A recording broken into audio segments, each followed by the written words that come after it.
할렐루야. 예, 우리 금요 성령 집회 나오신 우리 사랑하는 성도님들을 주님의 이름으로 환영합니다. 우리 한번 마음에 손을 얹고 우리 이렇게 한번 고백했으면 좋겠습니다. 우리 하나님을 향하여서 사랑합니다, 감사합니다. 시작. 아멘. 우리 앞뒤 좌우 성도님들 바라보시면서 사랑합니다, 축복합니다. 시작. 아멘. 예, 우리 오늘 말씀 먼저 보도록 하겠습니다. 로마서 5장 3절 4절 말씀입니다. 로마서 5장 3절 4절 말씀. 로마서 5장 3절 4절 말씀. 신약성경 245페이지입니다. 로마서 5장 3절 4절 말씀. 오늘 우리에게 주시는 하나님의 음성을 우리 다 함께 읽도록 하겠습니다. 시작. 다만 이뿐 아니라 우리가 환난 중에도 즐거워하나니 이는 환난은 인내를, 인내는 연단을, 연단은 소망을 이루는 줄 알미로다. 아멘. 예, 오늘은 고난을 낭비하지 맙시다. 고난을 낭비하지 맙시다라는 제목으로 같이 말씀 나누도록 하겠습니다. 성경은 우리에게 많은 것들을 약속하시는데요.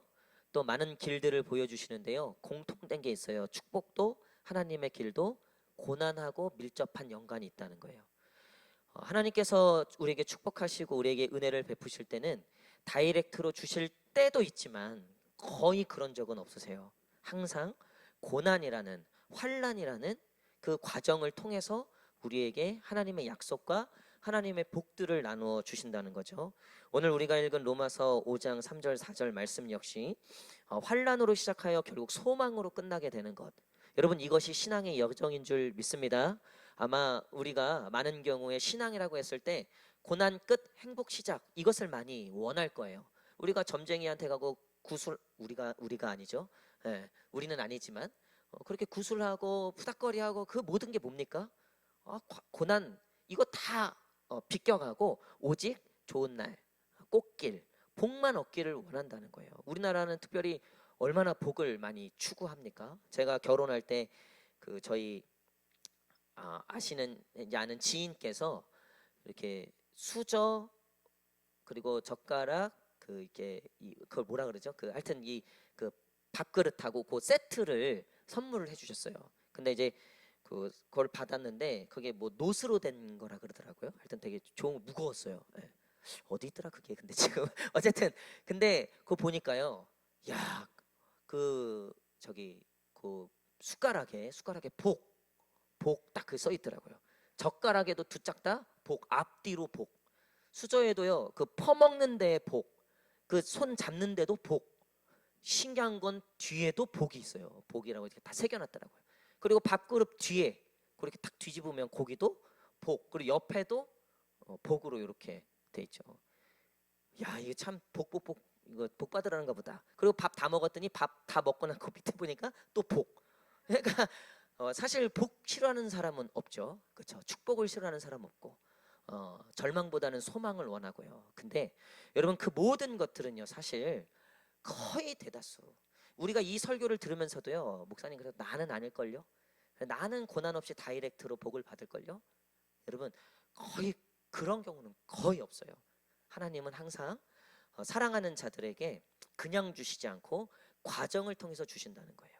제가 좋아하는 드라마 중에 명대사가 있는데 옛날 드라마예요. 근데 스토브 리그라고 있었어요. 근데 거기에 잘 나가는 이제 회사 임원 그리고 이제 구단주 이 둘 간의 어떤 이야기인데 이런 얘기를 하는 거예요. 이렇게 내가 회사에서 얼마나 잘 나가는 자냐.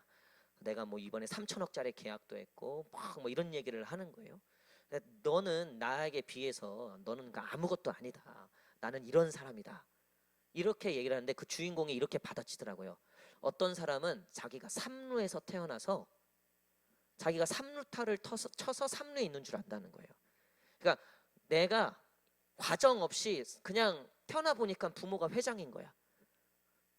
그래서 자기는 삼루에 있는데 따지고 보면 자기가 삼루타를 터서 삼루에 간 게 아니라 삼루에서 태어나서 삼루에 있다는 거죠. 그거를 자랑하면 안 된다는 거예요. 저는 그 드라마를 보면서 굉장히 거기에 공감이 됐어요. 그러니까 보면 결국은 과정이 없는 사람들은요 쉽게 넘어지고 쉽게 배신하고요. 또 그 복을 쉽게 걷어차고 그걸 굉장히 가볍게 여기더라고요. 그렇죠? 사실은 제가 굉장히 젊은 나이에 담임 목사가 왔잖아요. 굉장히 복이죠. 그렇죠? 역시나 거저 주시는 건 없어요. 이 복을 그냥 주시는 법은 없다는 거예요. 수많은 연단과 그 과정들을 통해서 저를 만들어 가시고 이 자리에 설 수 있는 자로 만들어 가시는 하나님을 참 많이 경험한다는 거죠. 그제서야 비로소 진짜 복이 되는 거죠. 여러분, 요셉도 하나님께서 얼마나 축복해 주셨습니까? 그렇죠? 생각해 보세요. 12아들 중에 누구만 채색 옷을 입었어요? 요셉만. 아니 사실 따지고 보면 태어나면서부터 복 받은 거예요. 4명의 아내가 있었는데 야곱도 대단한 사람이에요. 부인 4명을 거느린다? 보통 사람 아니에요. 한 명도 굉장히 어려운데 4명이나 거느리는데 그 중에 가장 사랑했던 여자 그 아들이었잖아요. 라헬의 아들. 그러니 라헬의 아들로 태어난 그거 자체가 이미 금수저란 말이에요. 유일하게 채색 옷 입혀주시고 딴 아들보다 보통 사랑한 게 아니에요. 어떻게 보면 요셉은 태어나면서부터 굉장히 큰 복을 받았다 생각했죠. 그리고 실제로 하나님은 요셉에게 꿈과 환상을 통해서 하나님의 복들을 보여주시잖아요. 그리고 바로 뭐가 시작됩니까? 그 복을 감당하고 그 복을 받더라도 딴짓하지 아니할 수 있는 믿음의 사람으로 세워가기 위하여 그를 연단하고 훈련하기 시작하시는 거죠. 여러분 성경에 보면 다 이런 과정을 겪고 진정한 하나님의 복과 은혜를 누리는 그런 복된 사람이 되었다는 거죠. 여러분 그래서 어쩌면 오늘 우리가 겪는 고난은요 내가 재수가 없어서 내가 잘못 태어나서 내가 운이 없어서 내 실력이 그거밖에 안 돼서 생긴 게 아니고요. 내가 이런 가정에 태어나서 내가 이런 외모로 태어나서 그래서 나에게 생긴 고난이 아니라 여러분 그렇게 생각하면 그 고난은요 낭비가 될 겁니다. 지금 요즘에 보니까 이 굉장히 묻지마 살인 그리고 우리가 정말 생각할 수도 없는 끔찍한 사건 사고들이 요즘에 많이 일어나잖아요. 어제도 보니까 그 영무원 그 살인 사건 제가 뉴스를 보는데 무서워요, 무서워. 이제는 옛날에는 이제 딸 태어나면 이제 일단 예뻐야 된다 이게 있는데 요즘엔 예뻐도 무서워요. 이게 예쁜 게 이제는요. 이게 무서움이에요, 무서움. 이 스토킹이 붙으니까 예쁘니까. 이 딸 가진 또 예쁜 딸 가지라 말아. 이게 그러니까 요즘 얼마나 정말 무서운 세상이에요, 그렇죠? 근데 이 적지 않게 그런 끔찍한 살인을 저지른 사람들의 특징을 보니까요. 자기의 삶을 비관하는 사람들이 많더라는 거예요. 굉장히 부정적으로 생각하는 거. 그러니까 내가 왜 이런 부모 밑에 태어나서 내가 왜 이런 외모로 태어나서 내가 왜 이거밖에 안 돼서 그래서 자기의 인생을 굉장히 부정적으로 여긴다는 거예요. 그러니까 똑같이 고난을 당해도요. 그 고난을 이렇게 낭비하는 사람이 있고요.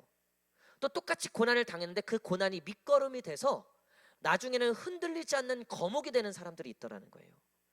여러분 아주 큰 거목들 있잖아요. 그 거목들의 특징이 이 나무에 나이테가 있잖아요. 나이테가 많다는 거예요. 그 나이테가 뭡니까? 굵직굵직한 폭풍이나 어떤 병충해나 큰 환란이 있을 때마다 그 나이테가 새겨진다는 거예요. 나이테. 그러니까 어떤 고난은 누구에게는 원망과 좌절과 부정과 분노와 그래서 세상 다 불질러 버릴 이런 묻지마 살인으로 가지만요. 어떤 고난은요. 사람을 만들어 버리고 그 고난을 통해서 인간됨이 완성되고요. 그 고난을 통해서 여러 가지 정말로 귀하게 쓰임 받는 사람들로 성장해가는 그런 거목을 만들어내는 밑거름도 된다는 거죠. 여러분 특별히 하나님께서 저와 여러분들에게 말씀하시는 부분은 언제나 후자의 부분인 거예요. 여러분 그러니까 오늘 우리가 어떠한 고난과 염려와 환난 속에 있는지 모르지만요. 우리가 믿음 안에서 그것들이 결국 우리에게 하나님의 소망, 하나님의 축복, 하나님의 은혜로 귀결되는 것을 먼저 믿으시기를 축복합니다. 그래서 우리 믿는 자들에게 고난은요, 결코 고난으로 끝나지 않아요. 고난은 과정일 뿐, 결국 이 모든 길의 끝에는 하나님의 계획하심과 하나님의 그 은혜들이 있다는 거예요. 근데 그러면 하나님은 왜 이렇게 고난을 통해서, 하필이면 고난을 통해서 우리를 연단하시고 결국 우리를 소망으로 이끌어 가실까? 오늘 말씀해 보니까, 자, 3절 말씀 한 번 더 읽겠습니다. 3절 말씀 시작. 다만 이뿐 아니라 우리가 환난 중에도 즐거워하나니 이는 환난은 인내를, 그리고 나서 이제 인내는 연단을 뭐 쭉쭉쭉 가죠. 여러분, 환난 중에 우리가 할 수 있는 것들이 뭐가 있냐면요, 첫 번째, 하나님을 의지하게 된다는 거예요. 우리 한번 따라할까요? 하나님을 의지하게 된다. 시작. 제가 만나본 수많은 성도님들 중에 고난이 찾아왔을 때 하나님을 떠나는 경우도 종종 있어요. 근데 거의 대다수는요, 하나님을 찾아요. 그거 참 신기해요. 저희 이제 수아 지아가 이번 추석 때 무리를 했는지 이 지아가 고열에 계속 해서 결국 병원에 입원하게 됐어요. 근데요, 아프니까 결국 누굴 찾냐면 엄마를 찾더라고요. 아빠는 죽어도 안 찾는 것 같아요. 엄마를 찾아요. 지아가 이제 병원에 입원해 있는데 수아를 제가 온전히 다 돌볼 수가 없으니까 이제 장모님이, 처갓집에서 이제 장모님이 수아를 돌봤단 말이에요. 근데 수아가 어젯밤부터 수아도 약간 고열이 있는 거예요. 아픈 거예요. 그러니까 얘가 밤새 엄마를 찾았다는 거예요. 그래서 제가 장모님한테 아빠는 안 찾았냐? 아빠는 안 찾았대요. 엄마를 찾았대요. 아이 재밌고 뭐 처갓집 가면 그 이제 그 할머니 집 가면 제일 좋아요. 왜냐하면 TV를 마음껏 볼 수 있어 일단. 그리고 잔소리 하나도 없어. 얼마나 좋아요 수아. 그러니까 할머니 집 가는 걸 되게 좋아한단 말이에요. 아, 지 좋아하는 거 다 해주죠. 뭐 TV 뭐 봐도 뭐 할머니가 뭐라고 안 해. 우리 집에는 뭐 아예 TV가 없으니까. 그 좋은 거 다 필요 없어요. 아프니까 엄마를 찾더라는 거예요. 엄마. 그래서 제가 오늘 이제 사모랑 교대에서 좀 수아가 엄마를 오랫동안 못 봐서 이제 엄마랑 오늘 좀 자고, 그러면 제가 봤을 때 병이 나을 것 같아요. 여러분, 믿음의 사람들은요, 고난이 생기면요, 하나님을 찾더라고요. 하나님을. 여러분, 그러니까 하나님이 우리에게 고난을 주실 때는요, 사실은 그 시간이 하나님을 찾으라는 사인인 거예요. 하나님께 나오라는 시간이라는 거예요. 할렐루야. 여러분, 그러니까 우스갯소리로 평소에 하나님을 잘 찾으면 고난이 좀 줄어들 수 있겠죠. 왜? 어차피 하나님 잘 찾고 있으니까. 네, 여러분, 이건 우스갯소리예요. 정해진 법칙이나 절대적인 법칙은 아니에요. 근데 중요한 건 뭐냐면 환난을 통해서 대다수의 사람은요, 하나님을 찾더라는 거예요. 요나서에 보면 다데스로 가는 배가 풍랑이 막 일잖아요. 그렇죠? 그때 되게 재밌는 부분이 있어요. 이 뱃사공들이 다 이방인들이었단 말이에요. 하나님을 섬기지 않았던. 근데 죽을 것 같으니까, 이 백사공들이면 얼마나 바닷길에 전문가들이에요. 근데 이 강풍은 이게 평소의 강풍하고 다른 거예요. 왜? 하나님이 사실 요나 때문에 주신 거잖아요. 뱃사공이 느꼈을 때 이거는 인생에 자기의 평소에 알던 이 패턴이 아니야. 이거 진짜 죽겠다 하니까 결국 누구를 찾아요? 신을 찾더라는 거예요. 그리고 요나에게 뭐라고 얘기해요? 야, 네 하나님한테 왜 기도 안 하냐? 빨리 기도해라. 아니, 평소에는 하나님 찾지도 않던 인간들이 지 죽을 것 같으니까 하나님을 찾아요. 산신령이니 뭐니 할 때 뭐라도 나를 도와주라, 이렇게 찾더라는 거예요. 여러분, 환난은요, 고난은요, 사실은 하나님을 의지하게 만들고 하나님을 찾게 만드는 과정에 있다는 거예요. 그래서 고린도후서 1장 8절 9절에 보니까, 형제들아, 우리가 아시아에서 당한 환난을 너희가 모르기를 원하지 아니하노니, 바울이 얘기하는 거예요. 힘에 겹도록 심한 고난을 당하여 살 소망까지 끊어지고 우리는 우리 자신이 사형 선고를 받은 줄 알았으니 이는 우리로 자기를 의지하지 말고 오직 죽은 자를 다시 살리시는 하나님만 의지하게 하심이라. 아멘. 여러분, 사람 때문에 엄청 고난이시죠? 제가 보니까 인간관계만큼 어려운 게 없어요. 마음이 안 맞는 것만큼 어려운 게 없어요. 생각이 다른 것만큼 괴로운 게 없어요. 다 설득할 수 있을 것 같고 다 할 수 있을 것 같지만요, 안 돼요. 목회를 하다 보니까 그런 걸 많이 느껴요. 근데 그 순간이 되면, 하나님이 사인하시는구나. 하나님이 부르시는구나. 내 힘으로는 안 된다는 걸 다시 자각하게 하시는구나. 그리고 다 내려놔요. 그리고 하나님 죽여주십시오. 하나님 마음대로 하십시오. 이렇게 되더라는 거예요. 여러분 혹시 사람 때문에 너무나 어렵습니까? 아니면 돈 때문에? 아니면 자녀들 때문에? 아니면 어떤 개인적인 수많은 그런 당면한 고난들이 있습니까? 여러분 근데 그 고난은요, 하나님 앞에 나오라는 하나님의 시간들이라는 거예요. 그럼에도 불구하고 그 고난을 낭비하는 자들이 있다는 거예요. 고난 중에도 하나님을 찾지 아니하고, 고난 중에도 하나님을 의지하지 않는, 여러분 혹시 우리가 여전히 그런 상태 가운데 있다면 그것은 진짜 고난입니다. 그거는요 정말 심각한 고난입니다. 정말 가장 큰 어려움의 직면에 있는 거예요. 차라리 고난이 있더라도 하나님 앞에 나오면요, 우리 한번 따라하겠습니다. 거의 다 왔다. 시작. 확실하게 다시 한번 시작. 거의 다 왔다. 시작. 고난 중에 하나님 찾으면요 90보 온 거예요. 10보 남은 거예요. 근데 고난 중에도 여전히 잔머리 굴리고 있다. 고난 중에도 여전히 지식대로 하고 있다. 10보도 못 가고, 10보는커녕 거꾸로 가고 있는 거예요. 여러분 환난 중에 우리가 즐거워할 수 있는 것은 그 환난이 우리의 결말이 아니라 그 환난은 하나님이 주시는 과정이기 때문에 하나님을 의지하기 시작하는, 하나님께 다시 돌아오기 시작하는 그런 시작이 되기 때문입니다. 여러분 그런가 하면 두 번째, 왜 하나님은 우리에게 이런 환난과 고난으로 역사하시는가? 우리 한번 따라하겠습니다. 우리로 하여금 고난을 당하는 자들을 위로하기 위해서. 시작. 우리로 하여금 고난을 당하는 자들을 위로하기 위해서.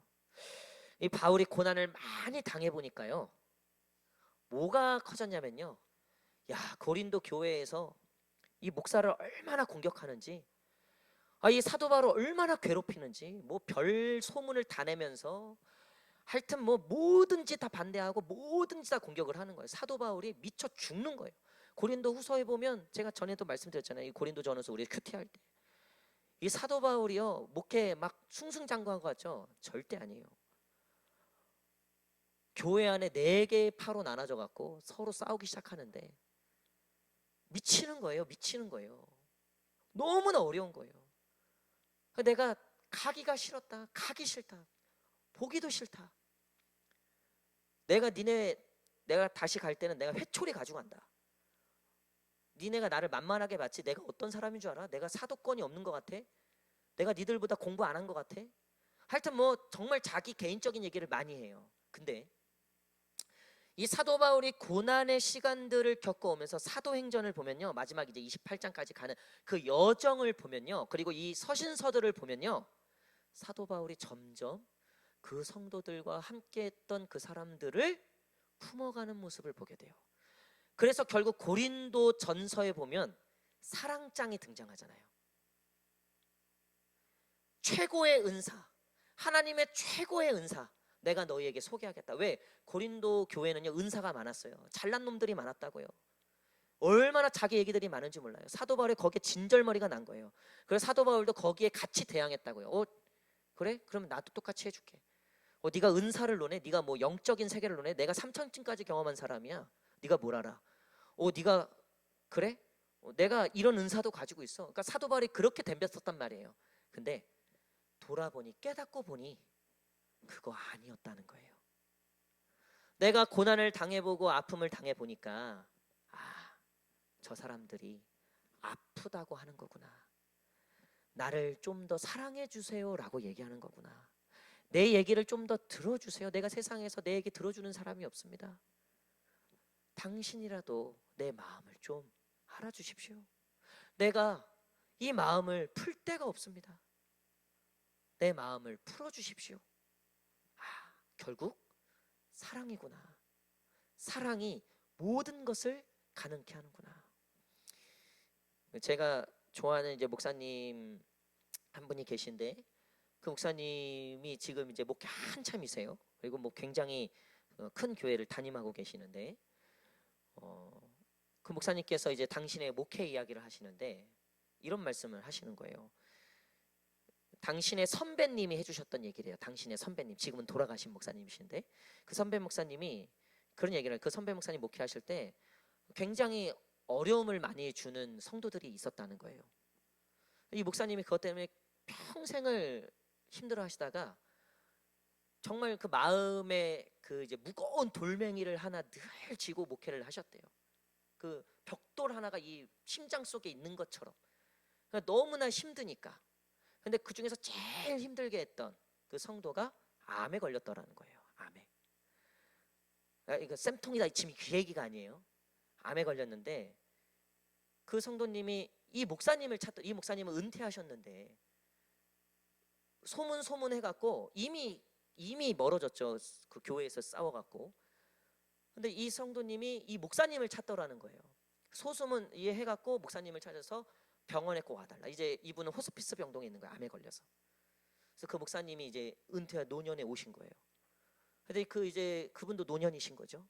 근데 그분이 그 목사님한테 죄송하다고 하더라는 거예요. 자기를 용서해 달라고. 그러면서 이제 그렇게 하는데 이 목사님이 당연히 같이 이제 용서하고 이제 그랬다는 거죠. 그러니까 이 벽돌이 사라지더라는 거예요.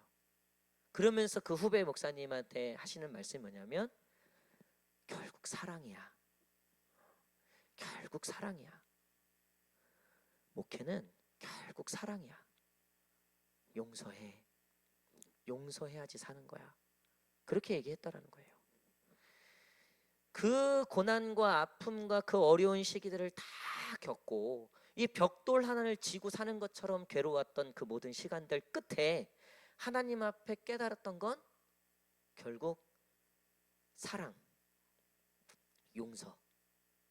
여러분, 우리가 그 고난의 시간들을 통해서 힘들죠, 어렵죠. 근데 그 고난의 시기들을 통해서 또 다른 어려움과 고난을 당하는 사람들의 마음을 알아가고 그리고 그들을 위로할 수 있는 위로자의 모습으로 하나님이 만들어 가신다는 거예요. 그래서 아이가 아프잖아요. 그렇죠? 그러면 그 과정을 겪어본 사람들의 이야기가 위로가 되죠. 그렇죠? 그것을 겪어보지도 않은 사람의 이야기가 지식적으로는 도움이 돼도 위로가 되겠습니까? 그렇죠? 근데 요번에 저희 사모가 얘기하는 거예요. 그 저희가 주센병원에 전에 담당하시던 의사 선생님이 바뀌셨어요. 그분은 이제 퇴직하시고 젊은 이제 남자 의사 선생님이 왔는데 저도 이제 같이 있었는데 그 의사 선생님이 이제 지하 폐 사진을 보여주면서 염증이 이렇게 많이 퍼져 있어서 이거는 좀 입원이 필요하고 좀 집중 필요가 필요한 막 이런 얘기하는데 이제 걱정이 되잖아요. 게다가 뭐 폐 염증이 심하면 폐에 그 정확하게 선이 간대요. 폐가 4개 조각으로 돼 있대요. 저도 몰랐는데. 근데 그 조각마다 그 경계선이 있는데 염증이 심하면 거기가 정확하게 선이 보인다는 거예요. 근데 지하가 정확하게 선이 2개가 딱 보이는 거예요. 그러니까 심하다는 거죠. 그러니까 얼마나 걱정이 돼요. 그렇죠? 근데 그 의사 선생님이 딱 명언을 얘기하시는 거예요. 근데 저희 애들도요. 이거보다 더 심했었어요. 근데 괜찮아져요. 와, 그것도 의사가 그렇게 얘기하니까. 그것도 자기 자식들도 그렇게 아팠다니까.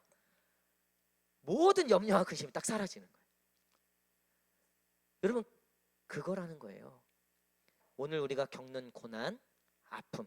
근데 그 고난 끝에 하나님을 떠나고 원망하고 불평하면요. 나중에 남는 게 없어요. 얘기해 줄 건 뭐예요? 야, 교회 다 필요 없다. 야, 목사 믿지 마. 야, 성도들 믿지 마. 교회 가니까 다 상처더라. 야, 내 얘기 다 소문내고 다니더라. 뒤에서 수근수근. 야, 절대 힘들다는 얘기 하지 마. 야, 그거 금세 퍼지더라. 이런 얘기밖에 없는 거예요. 그런 분들은. 근데 그 고난을 통해서 하나님을 의지하고 하나님을 만난 자들은요. 위로의 얘기를 해주는 거예요.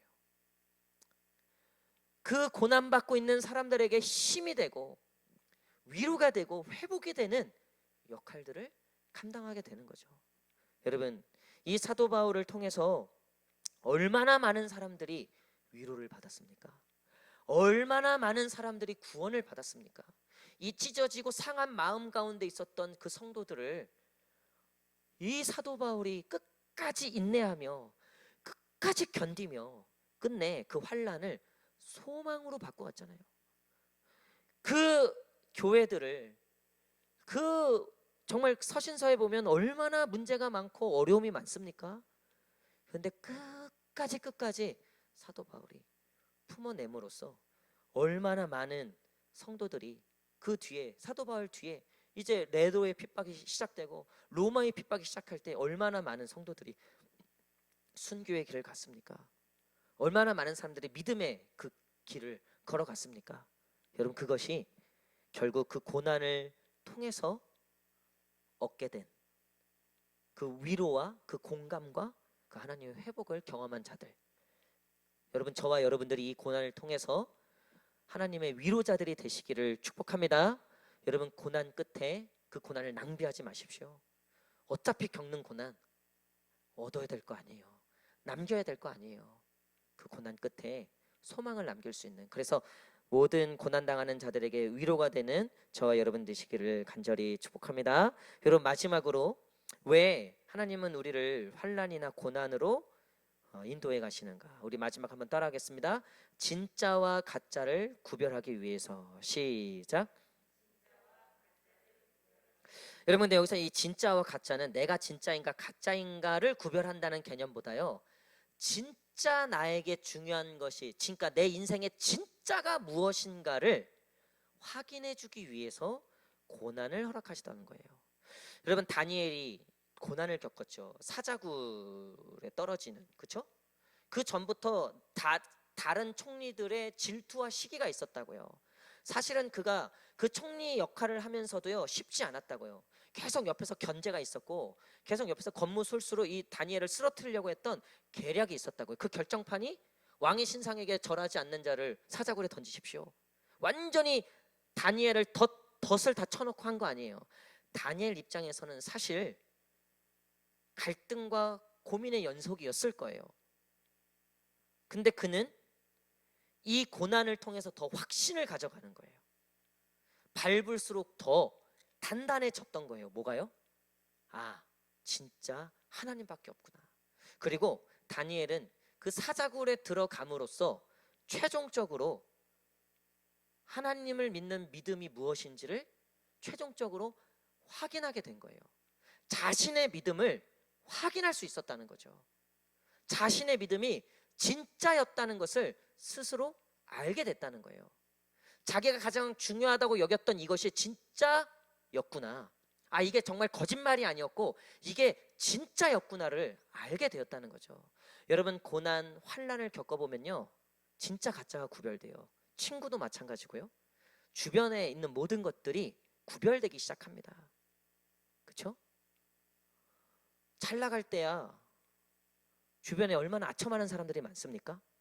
근데요, 이제 끈 떨어지고 그러면 사실은 진짜 친구, 가짜 친구가 구별되게 되는 거죠. 여러분, 근데 이 고난을 통해서 내가 정말 붙잡고 있는 것이 진짜였는지 가짜였는지가 분명하게 구별된다는 거예요. 우리가 정말 하나님을 의지하고 있었는지 아니면 다른 것을 의지하고 있었는지를 알 수 있게 된다는 거죠. 고난을 당하면 우리가 더 믿음으로 나아가는가? 제가 이렇게 그 요번 추석 때 이제 강진을 갔었어요. 강진에 저희 동서 그 부모님이 목회를 하시는데 우리 처갓집 식구들 다 초대한 거예요. 근데 사실 저희는 가기가 좀 그랬어요. 왜냐면 너무 일단 멀어. 애들이 잘 갈 수 있을까? 근데 어쨌든 이제 뭐 갔어요. 근데 역시 이제 지아가 아프기 시작한 거예요. 그 전부터 좀 낌새가 있긴 있었는데, 근데 전부터 약속을 해놓은 거라 안 갈 수는 없고, 또 우리가 못 가면 장인 장모님도 내려가시기가 좀 뭐해서 어쨌든, 근데 이제 지아가 아프니까 이제 올라와야 되는 거예요. 거기 뭐 병원 의료시설이 그러니까 또 치료를 여기서 해야죠. 그래서 이제 지아만 데리고 저희가 먼저 올라왔단 말이에요. 근데 올라오는데 지아가 막 계속 끙끙거리고 그러니까 열이 막 오르고 하니까 제가 어떻게 해요? 밟는 거죠. 차를 빨리 올라와야 되니까. 그래서 막 140, 150, 막 160 막 이렇게 밟는 거예요. 근데 제가 느낀 게 있어요. 이게 150, 160까지 가니까요. 제가 그리고 다 도착하고 나니까 막 온몸이 뻐근한 거예요. 왜 뻐근한가 보니까요. 속도가 빨라질수록 핸들을 제가 꽉 붙잡고 있더라고요. 여러분, 고난이 닥칠 때요, 하나님을 꽉 붙드는 사람들이 있어요. 위기의 순간, 어려움의 순간이다. 여기서 정말 조금이라도 방심하면 큰일 난다. 그때 핸들을 꽉 잡듯이 내 인생에 내가 핸들을 꽉 잡는 그 핸들이 하나님인지 아니면 다른 것이었는지를 분명히 구별해낼 수 있다는 거예요. 내가 고난의 시기에 내가 하는 것이 자꾸 친구를 만나고 술을 마시고 다른 것들의 핸들을 잡기 시작한다. 그러면 내가 붙잡고 있었던 게 진짜가 아니었다는 거예요. 내가 교회는 다니고 찬양을 하고 예배는 하고 있지만 내가 진짜였는지 가짜였는지가 분명하게 드러난다는 거죠. 내가 진짜 하나님의 핸들을 이 고난의 시기에 더욱더 꽉 잡고 있는지, 힘들고 어려운 이 고난의 시기에 말씀을 더 피는지, 기도를 더 드리는지, 예배를 더 드리는지, 하나님을 더욱더 찬양하는지, 하나님 앞에 더욱더 엎드려 가는지, 더욱더 하나님과의 그 시간과 관계들을 더욱더 세상 그 어떤 것보다도 우선순위에 두고 늘려가는지, 그것이 내가 핸들을 꽉 잡고 있다는 증거예요. 근데 고난과 어려움이 닥칠수록 세상의 유혹과 또 세상의 압박과 그런 갈등 상황 속에서 자꾸 내가 하나님이 아닌 다른 것들의 시간과 우리의 마음과 우리의 이 손을 뺏긴다면 여러분, 그거 지금까지 우리 가짜였던 거예요. 고난은요, 왜 하나님이 우리를 환난으로 하시는가? 자, 환난은 인내를, 자 4절 말씀 시작. 인내는 연단은 소망을 이루는 줄 알미로다. 아멘. 여러분, 여기서 이 연단이 바로 이 과정이라는 거예요. 연단이 나로 이제는 아주 든든한 도자기로 할 수 있게끔 뜨거운 불에서 그 도자기를 굽는, 그것을 연단이라고 하죠. 철을 더 강력하게 해서 철을 치는 것처럼 그것을 연단, 여기서 말하는 그게 연단이에요. 하나님이 우리로 연단케 하시는 거는 우리가 진짜 믿음을 갖기를 원하셔서, 진짜 우리가 붙잡고 믿어야 될 게 무엇인지를 더 분명하게 알려주시기 위해서. 사랑하는 성도 여러분, 말씀의 결론을 맺도록 하겠습니다. 돌아보면 내가 수많은 고난을 겪었지만, 근데 그 고난의 시간에 내가 무엇을 붙잡았는가? 그래서 나한테 무엇이 남았는가? 여러분, 그것이 하나님이시기를 축복합니다. 어차피 모두가 겪는 고난이라면 그 고난을 낭비하지 마시고 만군의 여호와 하나님이 내 인생의 핸들이 될 수 있도록, 그래서 힘들고 어려울 때마다 그 핸들을 더 꽉 붙잡을 수 있는 그런 믿음의 사람들 다 되시기를 간절히 축복합니다. 우리 마음에 손을 얹고 한번 이렇게 고백하길 원합니다. 우리 마음에 손을 얹고, 하나님 나의 유일한 소망이십니다. 시작. 고난의 때에 하나님을 붙잡게 하소서. 시작. 우리 시간 한번 찬양하며 기도하기를 원합니다. 우리 마지막에 불렀던 찬양, 예배합니다.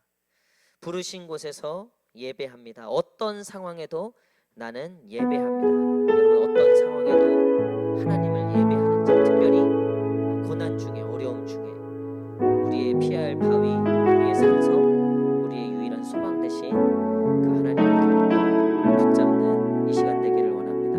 우리 다 함께 찬양하고 기도하는 시간 갖도록 하겠습니다.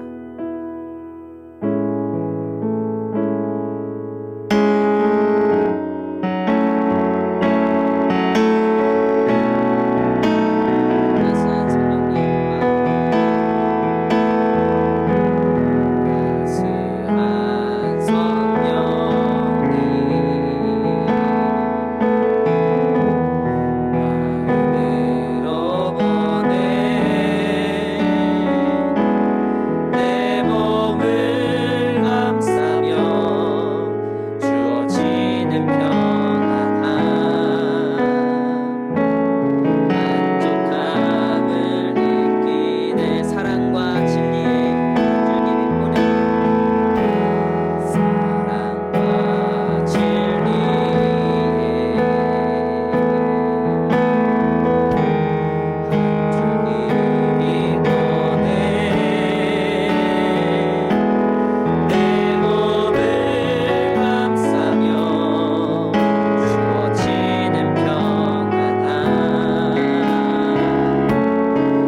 위로라고 얘기하는 거짓된 온갖 허영들과 또 술과